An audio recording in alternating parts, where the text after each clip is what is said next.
네. 어 매월 첫째 주 그 주일은 엄청 좋은 것 같아요. 한 달을 시작하니까 기분 좋게 시작할 수 있고 저는 좀 바쁜 것 같고 네, 전도학교가 있고 또 새가족 양육이 있고 이래서 감사하고 또 식사 봉사하시는 분들이 또 밥도 제 방에 갖다 줘가지고 밥도 한술 떴습니다. 그래서 그래도 되게 밥을 안 먹더라도 주일날 성도님들에게 이렇게 말씀을 이렇게 충분히 전할 수 있도록 또 잘 준비해서 또 넉넉하게 또 전할 수 있는 그런 저의 삶을 두고도 여러분 많이 기도해 주시면 좋겠고, 예배는 엄청 중요한 시간이에요. 이제 교회가 많은 사역을 사실 하거든요. 교회가 성장하고 커질수록 교회는 일이 많아요. 또 성경에 보면 교회의 그런 다양성들을 얘기를 많이 해요. 그런데 예배가 없어지면 그게 다 물거품이 돼요. 예를 들어 뭐 성가대를 한다. 뭐 우리 일부 예배 때 성가대 하죠. 성가대가 끝내주게 찬양하고 막 멋있는 그 성가복을 입고 멋진 곡을 소화하고 막 이렇게 했는데 예배하지 않는다 그러면 그건 나중에 다 물거품이 되는 거예요.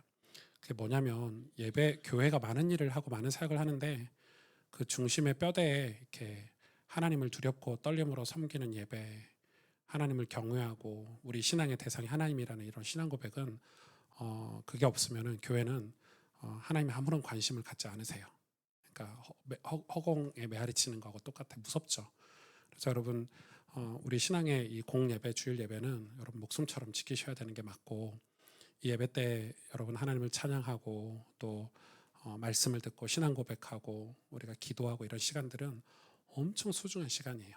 그래서 이거는 성경에서도 이 거룩히 지켜야 될 아주 중요한 명령 중에 하나인데 이 예배가 없어지면 교회는 제 다양성을 가지고 많은 뭐 봉사단체도 될 수 있고 교회가 뭐 사회 구호 사업 하는 데도 될 수도 있고 교회가 정치 집단이 될 수 있고 교회가 기독교 문화를 선동하는 문화단체가 될 수 있는데 복음을 전하는 하나님 나라의 천국 복음을 전하는 교회의 역할은 다 잊어버리게 돼요.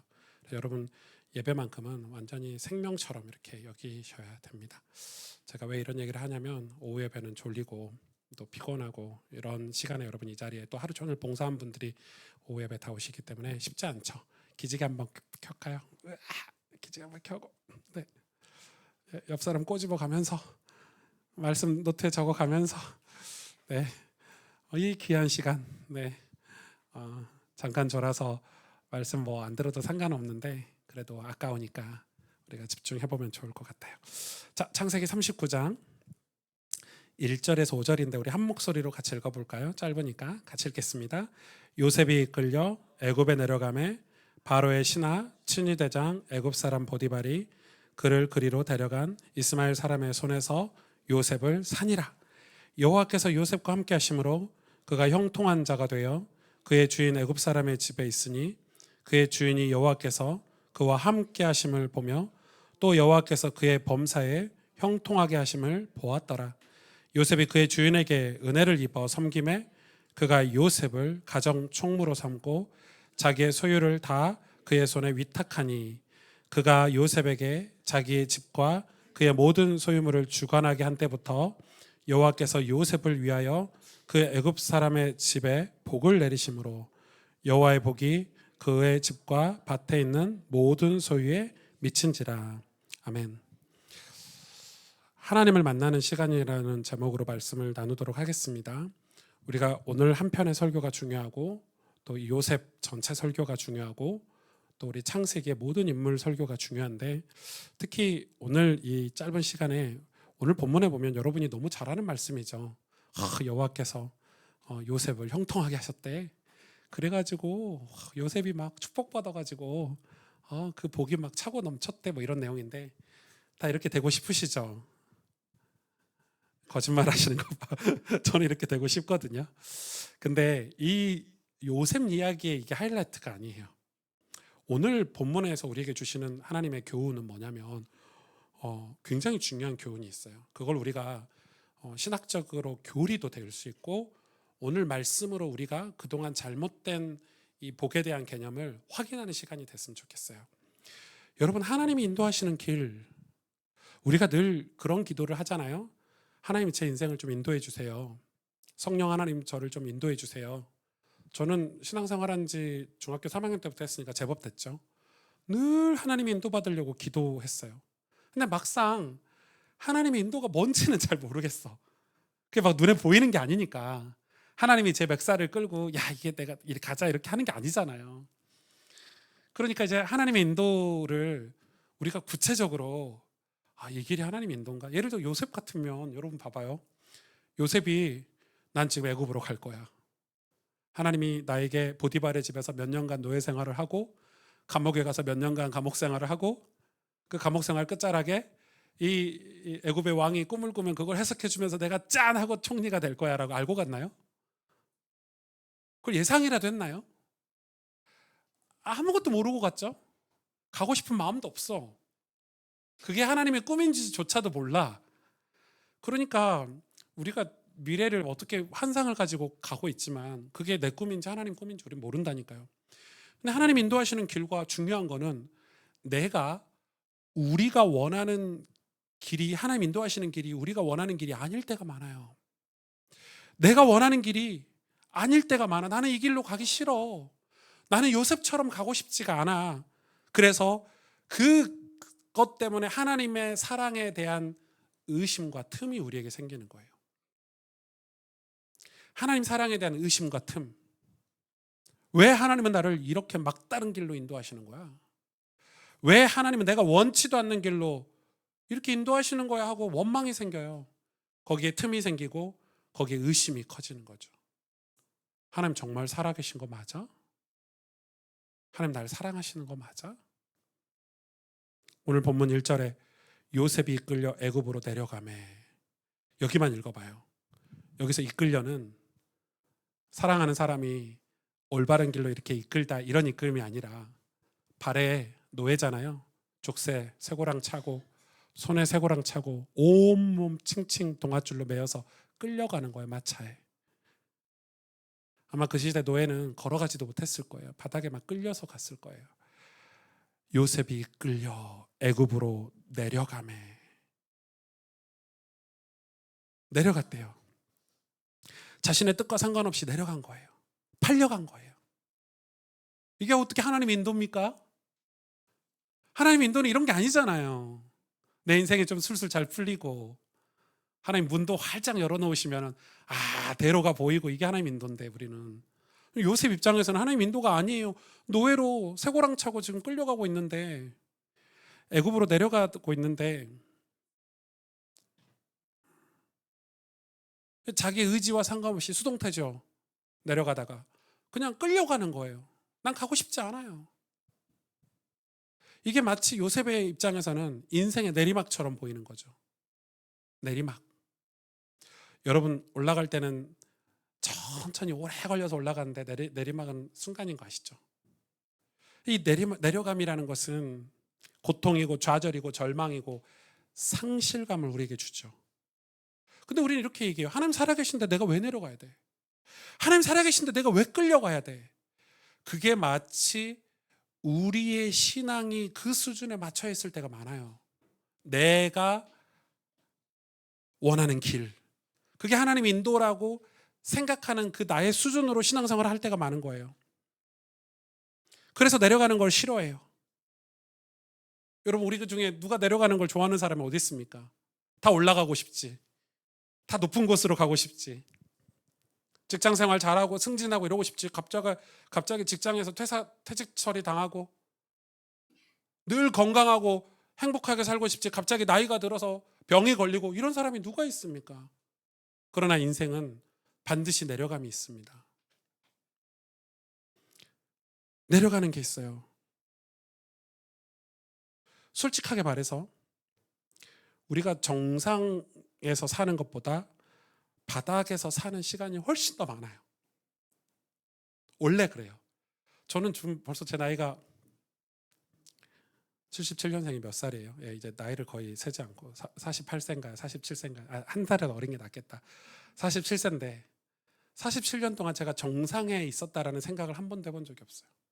거의 인생 대부분 바닥이었어요. 늘 바닥에 사는 것 같은 느낌으로 살고 있는 것 같아요. 실제로도 그렇고. 그래서 우리는 늘 그 바닥, 그 내려감, 그 고통을 거절하고 싶은 마음이 있는 거예요. 근데 요셉은 이 준비가 안 된 상태에서 지금 내리막을 경험해요. 여러분, 직전에 요셉은 이 아버지가 지어준 색동옷을 입고 호의호식하면서 오냐오냐 하면서 행복하게 살고 있었어요. 근데 갑자기 준비도 안 됐는데 지금 완전히 내리막을 경험하고 있는 거, 엄청난 고통이죠. 준비가 된 상태에서 내리막 경험하면 조금 덜 고통스러운데 갑자기 닥치는 고난, 환난, 내리막. 오늘 회사 갔더니 회사에서 갑자기 날 잘랐어. 그럼 어떡해요? 그 내리막은 엄청난 고통인 거예요. 그래서 많은 사람들이 이렇게 떨어질 바에야, 이렇게 내려갈 바에야 죽는 게 낫다고 인생을 포기하는 분들이 많은 거예요. 고등학교 3학년생들이 6년, 뭐 많게는 길게는 십몇 년을 수능 준비를 했는데 자기가 원하는 대학에 합격하지 못했다고 인생을 마감해요. 그게 뭐냐면 자기 그 딴에는 내리막을 경험하는 거야. 바닥, 수치스러운 바닥이라고 생각하는 거야. 그것도 공부 잘하는 애들만 겪는 느낌이에요. 공부 못하는 애들은 그런 느낌도 안 들어요. 저 같은 사람은 감사하네 이러면서 사는데 그냥 그걸 못 견디는 거예요. 파스칼이 유명한 철학자죠. 이 파스칼이 그랬어요. 인생에서는 반드시 고난이라는 게 찾아오는데, 고통이 찾아오는데 이 고통을 거절하면 더 큰 고통이 찾아온대요. 그래서 이 고통을 받아들일 수 있는 사람이 돼야 된대요. 이 파스칼이 얘기한 얘기예요. 찾아온 고난을 부정하면 더 힘이 들어진대요. 제가 이게 뭔 말인가 했어요. 파스칼의 책을 읽으면서. 뭐 철학적인 내용인가? 만약에 요셉이 노예로 팔려갔는데 내가 왜 노예로 살아야 돼? 내가 하나님께 뭘 잘못했다고? 하나님 나에게 이런 고통을 주십니까? 이런 내리막을 주십니까? 이런 바닥을 주십니까? 하고 요셉이 그걸 부정하고 하나님 원망하고 살았다면 요셉은 성경에 기록되지 않았을 거예요. 그 고통을 받아들일 수 있어야 돼요. 그 내리막을, 그 바닥을 받아들일 수 있어야 돼요. 내려가는 게 전부가 아니에요. 그래서 우리 크리스찬들은 내려갈 때 잘 내려가야 돼요. 내려가는 길의 끝은 반드시 오르막이 있어요. 여러분, 내리막과 오르막은 붙어 있어요. 내리막이 끝도 없이 내리막이 아니에요. 내리막은 반드시 끝이 있고 그 끝은 반드시 오르막이기 때문에. 그러면 우리가 내려갈 때 잘 내려가야 돼요. 어떻게 내려가야 됩니까? 바닥이 있다는 걸 모르고 사는 사람들이 많은데 바닥을 맛본 사람들, 그 내리막을 잘 내려간 사람들은 바닥을 맛보는데 그 바닥을 맛보고 나서 대다수가 감사하고 만족하고 그리고 자기의 삶이 갱신이 돼요. 제가 잘은 몰라요. 제가 성경을 읽고 성경 속 인물이나 믿음의 인물이나 또 신앙의 위인들을 책으로 많이 보잖아요. 보면 뭐 제가 다 봤진 않지만 제가 본 사람들은 대부분 이런 바닥을 맛본 사람이에요. 대부분 내리막을 경험한 사람들. 그래서 그 내리막 때 뭔가를 얻었어. 뭔가를 소유했어. 그래서 올라갈 때 다른 사람으로 올라가는 거예요. 내려올 때 올라갈 때가 다른 사람이 되는 거예요. 그런데 이런 바닥을 경험하지 못한 사람들 있잖아요. 계속 오르막 위에서만 사는 사람들은 사실 그런 사람들이 제일 위험해요. 그렇게 살다가 나이가 들어서 갑자기 꼬꾸러지면 인생이 무너지는 경우가 많아요. 요셉이 애굽으로 갔다는 말은 여러분 몇 가지 우리가 확인해야 돼. 성경에 기록되어 있지 않지만 애굽에 가면 언어가 달라요. 여러분 우리가 일본이나 중국으로 포로가 돼서 갔다고 생각해 보세요. 말 한마디도 못 알아들어요. 그럼 중국에 가서 중국말 알아들을 수 있습니까? 공부를 안 했는데. 애국 갈 준비를 안 했는데. 그리고 문화도 달라요.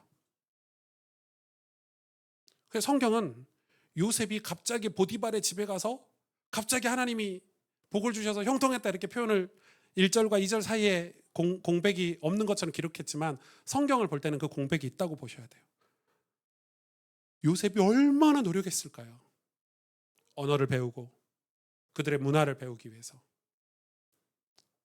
심지어 요셉은 그 현실에서 엄청난 노력을 했는데 아버지의 사랑을 독차지하고 호사를 누린 요셉이 지금 인생의 가장 최악의 바닥을 경험하고 있는데 이 바닥을 어떻게 요셉이 경험했는지를 우리가 볼 수 있어야 된다 이 말이에요.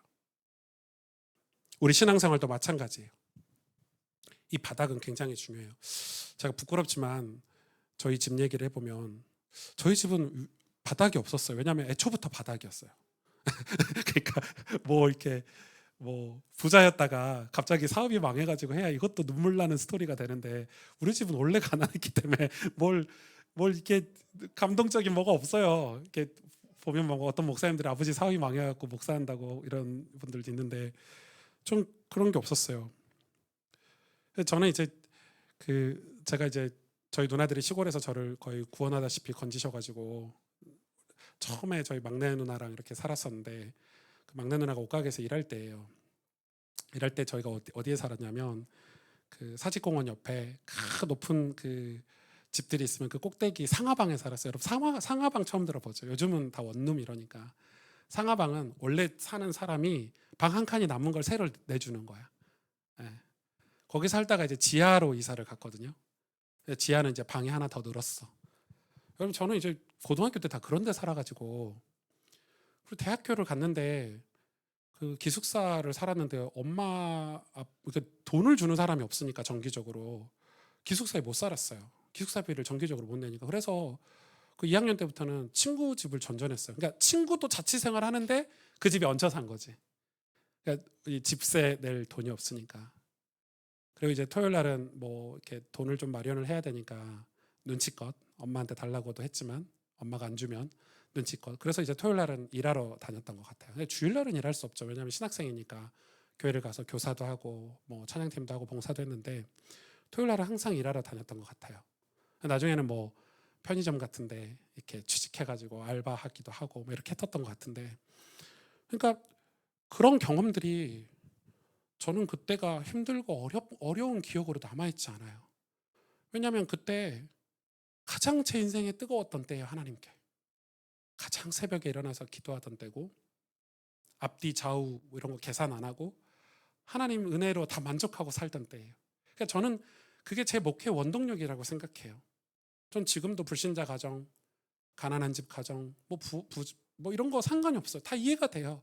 어떤 가정이든지 다 이해가 되는 게, 뭐 아버지한테 상처받았다는데 우리 아버지 같은 사람이 별로 없더라고요. 그러니까 괜찮은 거예요. 고난이 나쁜 것만은 아니에요. 그 고난을 어떻게 보냈느냐가 중요하겠죠. 시편 119편 71절에 고난 당한 것이 내게 유익이라. 봐봐요. 고난 당한 게 내게 유익인데 그 뒤에 말이 이로 말미암아. 왜 고난 당한 게 유익이냐? 고난으로 말미암아 내가 주의 율례들을 뭐 하게 됐다? 배우게 됐대요.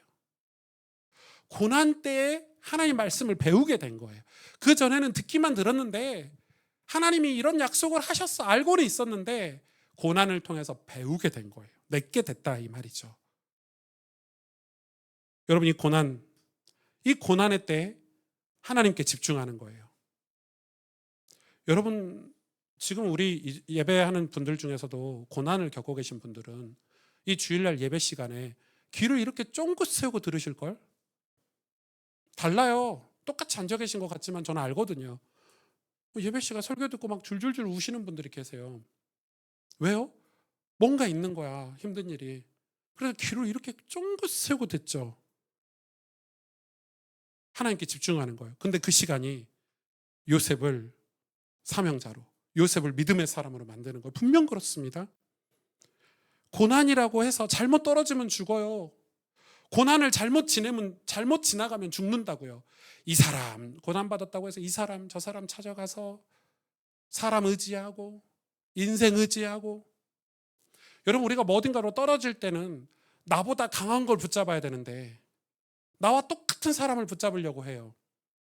시편 146편 3절 4절에 귀인들을 의지하지 말며 도울 힘이 없는 인생도 의지하지 말지니 그의 호흡이 끊어지면 흙으로 돌아가서 그날에 그의 생각이 소멸하리로다. 우리 인간은 다 소멸하는 존재예요. 하나님이 안 계시면.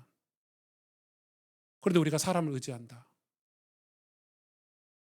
하나님을 의지해야 되는데 사람을 의지한다. 고난의 때 하나님을 바라보고 하나님의 말씀을 배우는 시간이 돼야 되는데, 시편 146편 5절에 야곱의 하나님을 자기의 도움으로 삼으며 여호와 자기 하나님에게 자기의 소망을 두는 자는 복이 있도다. 하나님을 도움으로 삼는 것, 그게 바로 믿음이잖아요. 지금 요셉에게 믿음이 생겨나고 있는 거예요. 우리가 바닥에 있을 때, 우리가 내려가서 바닥에 있을 때 하나님을 자기 도움으로 삼는 것, 내가 붙잡고 있는 게 믿음이거든요. 내가 사람을 붙잡고 있으면 사람에 대한 믿음이에요. 내가 하나님을 붙잡으면 하나님에 대한 믿음을 가지고 있는 거예요.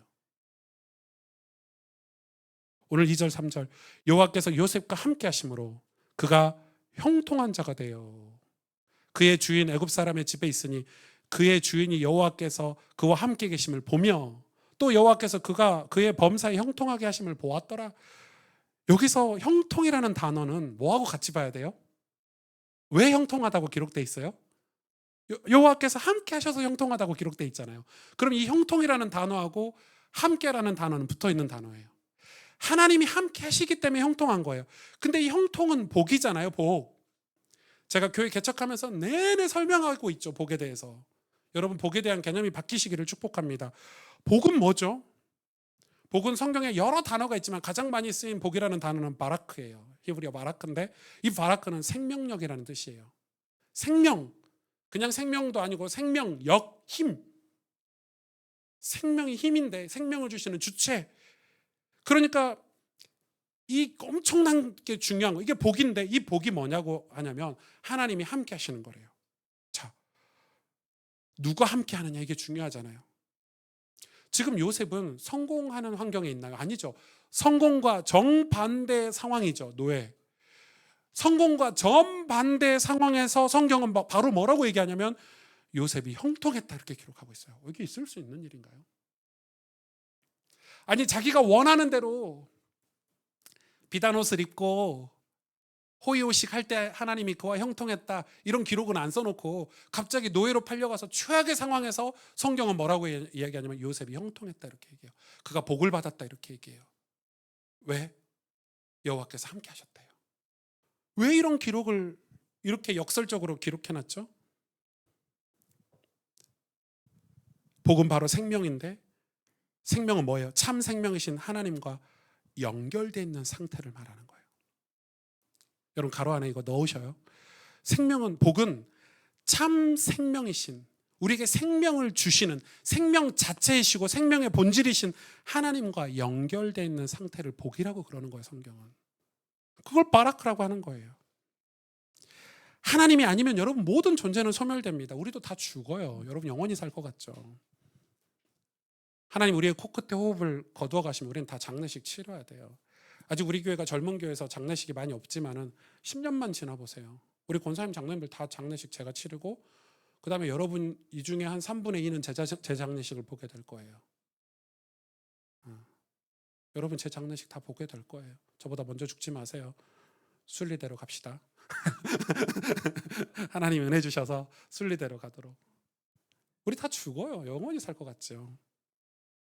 하나님이 없으면 우리 다 소멸돼요. 우리를 존재하게 하시는 힘은 하나님밖에 갖고 있지 않아요. 그래서 여러분, 하나님이 떠나시면요 죄가 넘치고 하나님이 함께 하시면 생명이 그 자리에 넘치는 거예요. 하나님 자체가 생명이시니까, 생명의 근원이시니까. 그래서 이걸 하나님이 함께 하시는 걸 복이라고 그러는 거예요. 소유가 복이 아니에요. 내가 재산을 많이 가졌다, 내가 성공의 자리를 소유했다가 아니로 노예인데 성공과 정반대 상황인데 하나님이 함께 하시면 거기가 복인 거예요. 하나님이 함께 하시는 게 복이에요. 왜 사람들이 불안하고 맨날 다투고 싸우고 예민한 줄 아세요? 내 안에 욕망이 있어서 그래요. 욕망은 죄인데 이 욕망을 이용해서 우리를 지배하는 존재가 마귀잖아요. 마귀. 이 마귀를 어떤 신학자가 하나님의 원숭이라고 그랬어요. 왜요? 하나님을 다 따라한다고. 여러분, 마귀는 악한 존재 모습으로 우리 주변에 없어요. 하나님과 비슷한 모습으로 있어요. 하나님의 원숭이니까. 근데 마귀가 우리를 유혹하는 게 뭐예요? 우리의 욕망을 채워주면서 자기가 경배를 받아요. 대표적인 게 뭐죠? 예수님이 공생의 사역을 시작하실 때 마귀가 예수님을 광야에서 시험할 때 첫 번째 시험 뭔지 아시죠? 돌이 떡이 되게 하라고 그랬어요. 왜요? 그 당시 많은 이스라엘 백성들이 굶주리고 있던 시대이기 때문에 그 떡을 찾는 거예요. 그 사람들이 찾는 메시아는 이스라엘이 해방받고 우리를 배불리게 먹여주고, 근데 예수님이 오신 이유가 이스라엘 사람들에게 떡 주려고 오셨습니까? 이스라엘 사람들 그 로마 군대에서 해방시켜 주려고 오셨습니까? 아니에요. 예수님이 오신 이유는 그들과 함께 하려고 오셨어요. 임마누엘. 함께 하면 끝나는 거예요. 그 노예 생활이 중요한 게 아니고 배고픔이 중요한 게 아니고 예수님께서 그들과 함께 하시는 게 중요한 거예요. 그런데 마귀는 그 욕망을 이야기하죠. 그래서 이걸 유사복음, 유사종교라고 그래요. 목회자들도 마귀처럼 성도들의 욕망에 필요한 거, 성공, 돈, 학업, 대학, 설교 때마다 그런 얘기를 해요. 우리 교회 다니면 내 설교 들으면 성공할 수 있어. 좀 그게 복이 아니잖아요. 아마 예수님이 우리 예배에 오신다면 우리도 예수님을 거부하고 십자가 못 박혀 죽일 수도 있어요. 왜? 우리의 욕망을 채워주시는 분이 아니에요. 그래서 우리가 복에 대한 개념, 신앙에 대한 올바른 개념을 성경을 통해서 확고하게 다시 바꿔야 되는 거예요. 그래서 하나님은 그런 욕망을 채우는 종교 말고 예수님을 영접하래요. 예수님이 자기 땅에 오매 자기 백성이 영접치 아니하였으나 예수님을 영접하는 자, 곧 그 이름을 믿는 자들에게는 하나님의 자녀가 되는 권세를 주셨으니 그 이름을 임마누엘이라 하리라. 하나님이 우리와 함께 하신다고 약속하셨어요. 그게 신앙이에요. 하나님이 함께 하시는 생명을 얻으라는 거예요. 그렇다면 우리는 이런 질문을 할 수 있죠. 노예도 형통할 수 있나요, 목사님? 꿈이 산산조각 난 것 같은데 성경은 하나님은 요셉과 함께 하신다고 기록하고 있어요. 하나님이 함께 하시는 것보다 더 큰 복은 없어요, 여러분. 오늘 본문 4절에 요셉이 그의 주인에게 은혜를 입어 섬김에 그가 요셉을 가정 총무로 삼고 자기의 소유를 다 그의 손에 위탁하니, 아니 보디발이 제가 좀 조사해 보니까 그냥 가문이 아니에요. 애굽에서 유력한 가문이에요. 요즘으로 말하면 뭐 군대 장군 출신이에요. 유력해요. 집안에 노예들을 많이 두고요. 부자였고요. 실력 있는 사람인데 저 이방 땅에서 온 18살이 이제 나이가 지났겠죠. 20몇 살짜리 요셉에게 가정의 일을 다 맡긴다? 가정의 재산을 다 맡긴다? 불가능. 뭐가 부족하다고요? 돈이 없겠어요? 권력이 없겠어요? 주변에 실력자들이 없겠어요? 이거는 이 보디발이 요셉을 유심히 살펴본 거예요. 앞으로도 보고 옆으로도 보고 뒤로도 보고 위에서도 보고 밑에서도 본 거예요. 그런 엘리트들은 사람을 살펴볼 때 대충 보지 않거든요. 유심히 살펴봐요. 요셉 제가 좀 특이하네. 요셉이 하는 일마다 잘 되네. 가만 봤더니 요셉이 자기에게 복종하지 않아. 보디발 때문에 잘 먹고 잘 사는 게 아니야. 요셉은 하나님 때문에 잘 먹고 잘 사는 거예요. 하나님을 섬기고 있는 거예요. 보디발이 벌쓸 때는 요셉이 보디발에게 아부하는 게 아니고 이제 보디발이 자기 집안과 자기의 재산을 요셉에게 맡기고 부탁하는 거 돼버렸어요. 완전 역지사지가 됐죠.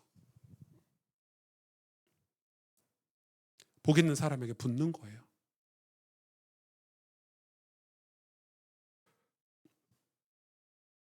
왜 그럴까요? 하나님이 요셉과 함께 하셨으니까. 우리는 은혜를 은혜 받았다 하는 감정선에 머물러 있을 때가 많아요. 제가 서울에 와서 사역하면서 처음에는 사역하면서 그걸 눈치를 못 챘어요. 이제 한 10년 정도 사역하니까 이제 거의 눈치가 채지잖아요. 경험이 쌓여가지고. 우리 청년이나 젊은 세대들 이렇게 만나서 사역하면 신앙생활이 다 감정선에 갇혀 있어요. 감정선에 갇혀 있다는 게 뭔지 아시겠어요? 안타까운 거예요. 속상해요. 이게 만나잖아요. 그러면은 청년들이 하는 얘기가 그래요. 저 상처받았어요. 저 옛날에 이렇게 신앙생활 했을 때 이런 하나님이 이런 거 잘 안 도와주셔가지고 저 교회 가기 싫어요. 저 그냥 자유롭게 신앙생활 할래요? 다 어떤 상처, 어떤 경험이라는 감정선에 다 거쳐요. 그래서 그런 청년들에게 물어봐요. 제가 꼭 물어봐요. 성경 배워봤냐? 성경 한 번이라도 읽어봤냐? 하나님이 당신을 사랑하시고 당신과 함께 하시겠다고 약속하신 그 약속의 말씀을 한 번이라도 경험해봤냐? 다들 그거 귀찮고 관심 없어요. 그러니까 뭘 어디서 주워 들어가지고 다 아는 것처럼 얘기하는데 그 감정선에 다 걸려 있어요.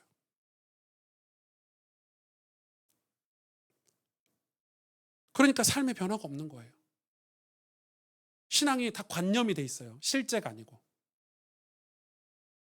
다 어떤 허황된 관념에 사로잡혀 있어요. 보디발이 요셉을 오랜 시간 지켜봤지 않겠습니까? 제가 지금 섬기는 하나님을 섬기는데 다 살펴봤겠죠. 사람을 붙여서라도 봤겠죠. 진짜구나. 하나님 섬기는 게 진짜구나. 욕망이 아니라 은혜구나.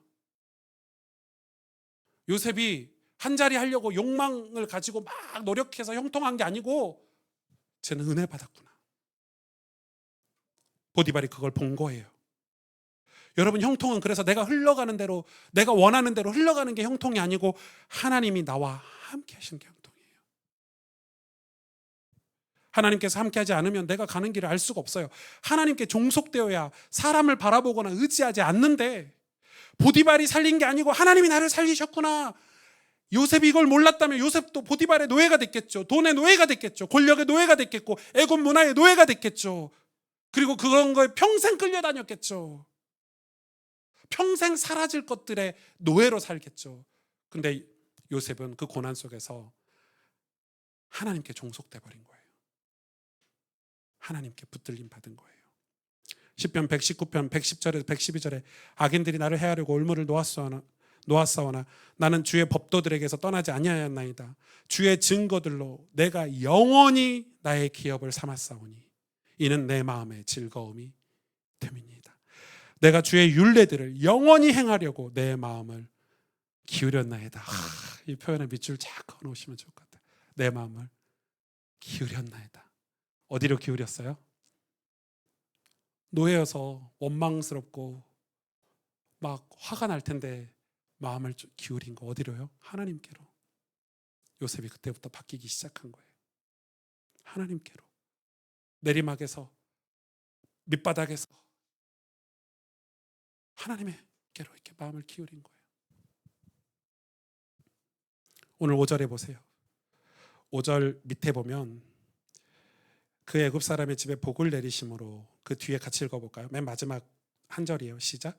여호와의 복이 그의 집과 밭에 있는 모든 소유에 미친지라. 아멘.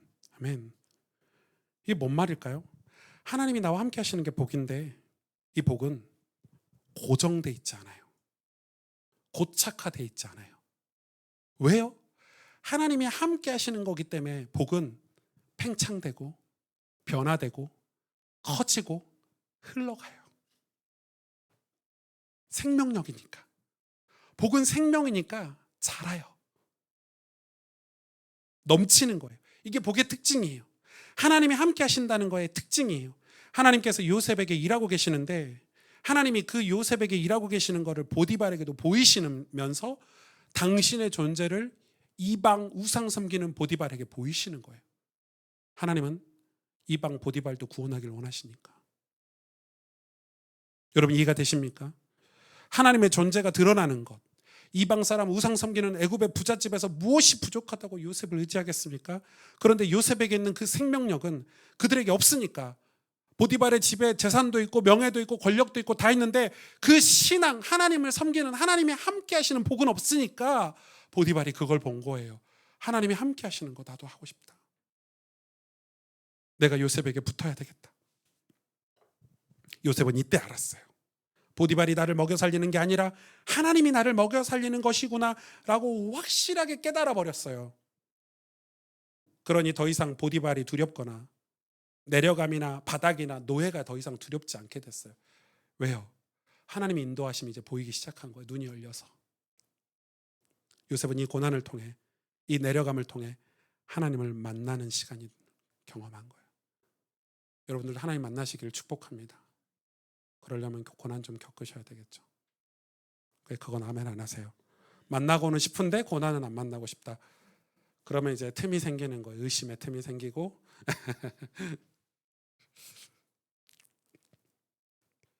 제가 고등학교 다닐 때 교회를 처음 다녔잖아요. 하나님 만나는 게 어렵더라고요. 왜냐면은 성경을 읽어본 적도 없고 교회도 처음 가보고 집안에 뭐 기독교인이 있어요. 누가 있어요? 기도해 주는 사람 있어요? 생판 완전히 그냥 뭐 교회가 어떤 곳인지도 모르고 교회를 갔는데 쉽지 않았죠. 뭐 전도사님, 목사님 설교 들어도 뭔 말인지도 못 알아들었고. 그런데 소망보다 절망스러운 일들이 훨씬 많았어요. 처음에는 교회 다니는데 왜 이렇게 힘들지? 왜 이렇게 안 좋은 일들이 많이 생기지? 그런데 그 어려움 속에서 하나님은 기도하게 하셨고 말씀이 들리게 하셨어요. 하나님 말씀이 들리고 성경이 읽어지는 거예요. 그리고 진짜 기도하고 제 주변에 믿음의 사람들이 저를 도와주셨는데 그 복을 흘려 보내주신 거죠. 그분들이. 그래 하나님은 고난을 피하게 해주겠다, 어려움을 해결해 주겠다가 아니에요. 하나님이 내가 너와 함께 하시겠다는 약속이 이루어지는 거예요. 그래서 요셉도 들었을 거 아닙니까? 아브라함에게 하셨던 약속, 이삭에게 하셨던 약속, 자기 아버지 야곱에게 하셨던 약속을 들었잖아요. 그걸 듣고만 있었어요. 관념으로. 그러니 고난을 통해서 하나님이 진짜 함께 하시네. 그게 복이구나. 그게 하나님이 나에게 주시는 형통이구나 알게 된 거예요.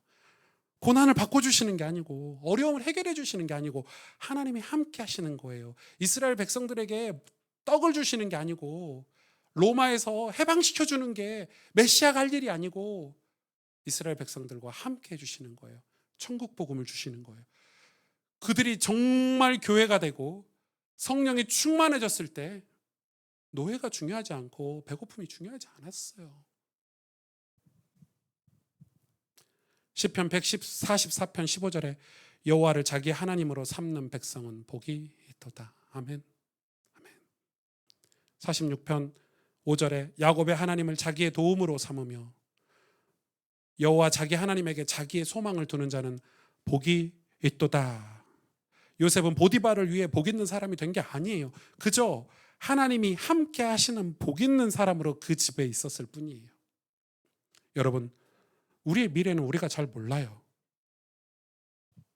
솔직히 우리의 미래 우리 앞날을 우리가 예측할 수 있나요?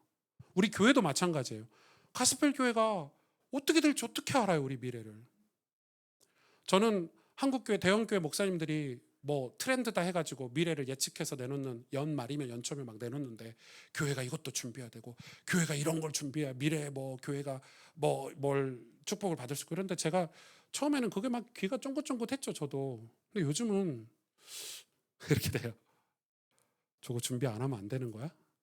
꼭 해야 돼? 그래서 제가 역사를 공부하는 이유가 역사 속의 부흥의 때를 보는 거예요.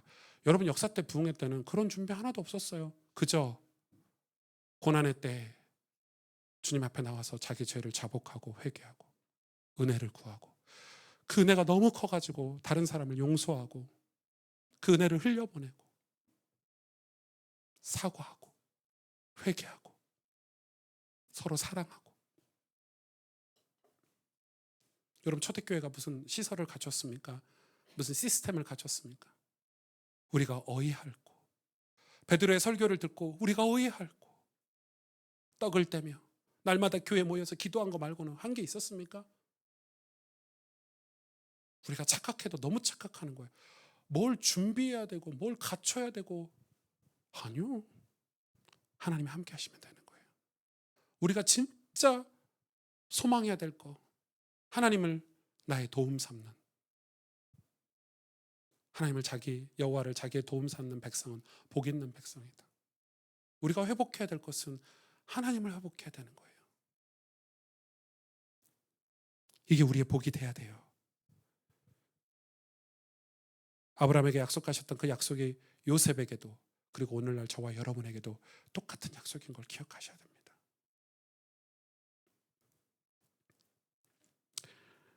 우리 교회도 그래서 이제 10년이 지나가고 10년 동안은 교회가 예배를 회복하고 교회 모습을 갖추려고 부단히 노력하면서 왔는데 이제 선교적 교회라는 타이틀을 올해 처음 걸었잖아요. 사실 선교적 교회가 구호만 되면 안 되죠. 그럼 두려운 거예요. 우리가 범죄하는 건데 선교적 교회가 되어서 우리가 원래 개척 때 저는 미자립 교회 그리고 가난하고 병든 자들 선교지 이런 데 우리 예산이나 우리의 사랑이 흘러들어가길 원했어요. 이제 근데 자꾸 그걸 못하게 뭐가 방해를 해요. 예산이 부족한다든지 뭐 위기가 왔다든지 상황이 안 좋다든지. 근데 그때마다 저는 예산을 어떻게 늘리지? 아니면 무슨 교회가 뭘 시스템을 어떻게 갖추지? 이런 생각을 처음 했었는데 오늘 말씀을 들으면서 와 아차 싶은 거 있죠. 하나님이 함께 하시니까 노예인데 하나님이 함께 하시니까 그가 형통했다. 그 복이 보디발의 농작물까지 흘러간 거예요. 예산이 아직도 어렵고 상황이 해결되지 않았지만 내년부터는 우리가 개척한 교회들을 좀 섬기길 원하고 협력하길 원하고 같이 가서 예배도 드려주고 집회도 해주고 선교지도 우리가 기도와 섬김이 흘러 들어가도록 우리가 정말 하나님이 함께 하시는 교회인가? 이 복은 예수님을 통해서 우리에게 흘러 들어왔어요. 맞죠? 예수님을 통해서 우리에게 거저 흘러 들어왔어요. 이 복이에요. 요한복음 15장 5절에 나는 포도나무여 너희는 가지라. 그가 내 안에 내가 그 안에 거하면 사람이 열매를 많이 맺나니 나를 떠나서는 너희가 아무것도 할 수 없음이라. 여러분 우리의 신앙은 이 복이 있어야 승리할 수 있습니다. 아멘. 이 복이 있어야 교회도 하나님께 축복되게 하십니다. 아멘. 바닥을 친 것 같지만 우리가 다시 형통하길 원하는데 이 형통은 다시 하나님께서 우리와 함께 하심으로 하나님의 약속을 붙잡는 그 신앙으로 하나님이 함께 하심으로 우리가 다시 하나님을 찬송하고 감사하고 이 내리막에 이 고난의 때 우리가 하나님을 경험하고 우리가 확신하고 확정된 믿음을 가지길 원합니다. 여러분 어려움은 금방 지나가요.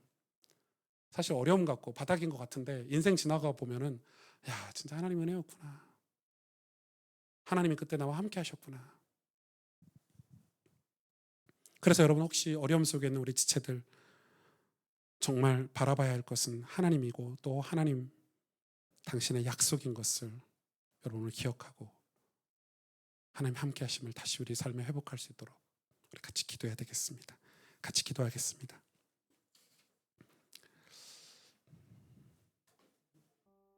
오늘 말씀을 여러분과 나누면서 우리는 이 하나님을 우리가 경험했나요?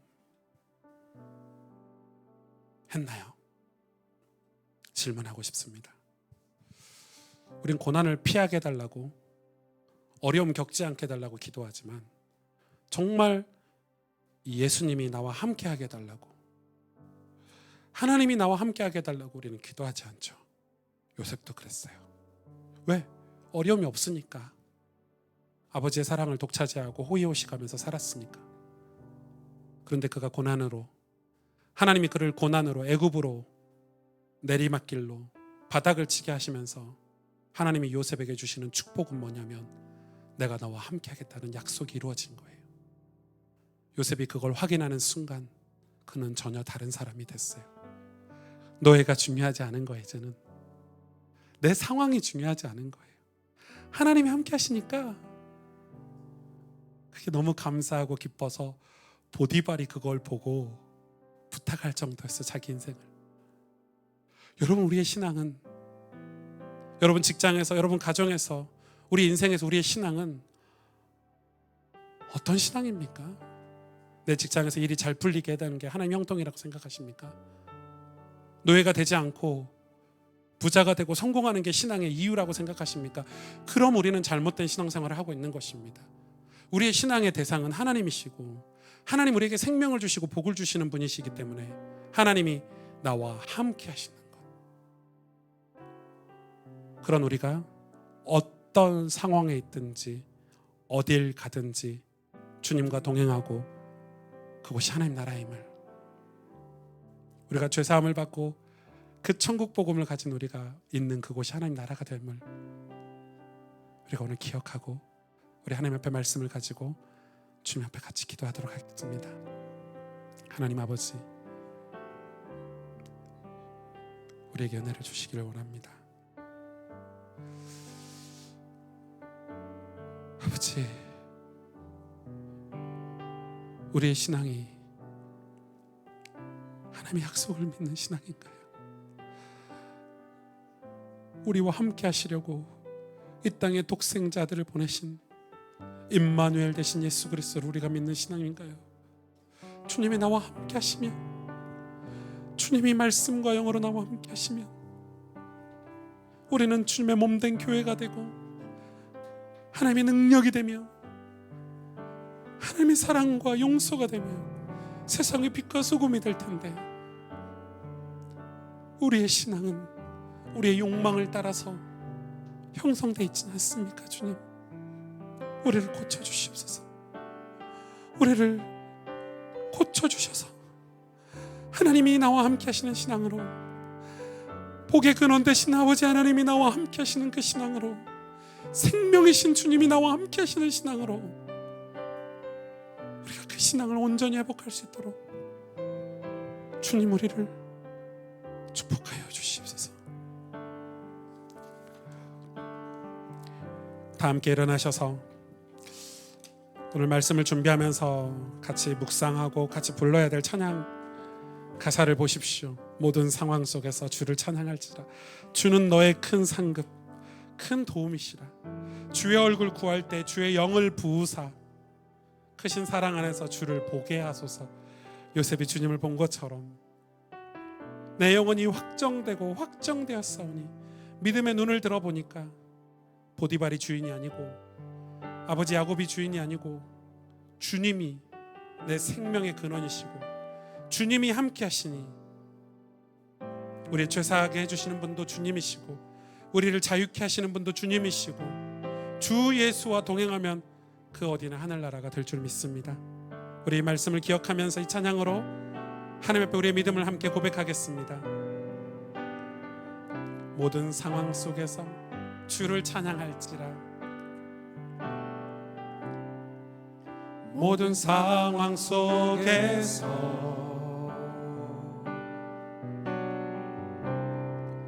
주를 찬양할지라.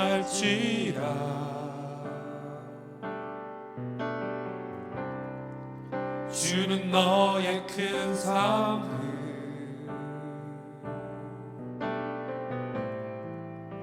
큰 도움이시라. 주의 얼굴 구할 때, 주의 얼굴 구할 때 주의 영을 부으사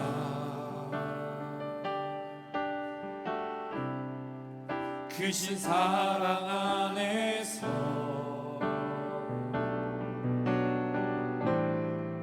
주를 보게 하소서.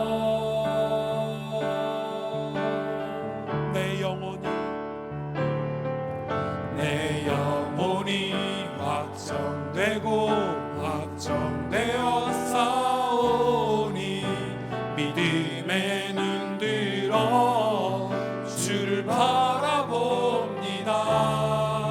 내 영혼이 확정되고 확정되어 싸우니, 믿음의 눈 들어 주를 바라봅니다. 내 영혼이 확정되고 확정되어 싸우니, 내 영혼이 확정되고 확정되어 싸우니, 믿음의 눈 들어 주를 바라봅니다. 내 영혼이 확정되고 확정되어 싸우니, 믿음의 눈 들어 주를 찬양할 때 주의 나라 이미 임했네. 주를 찬양할 때 주의 나라 이미 임했네. 주의 영원한 나라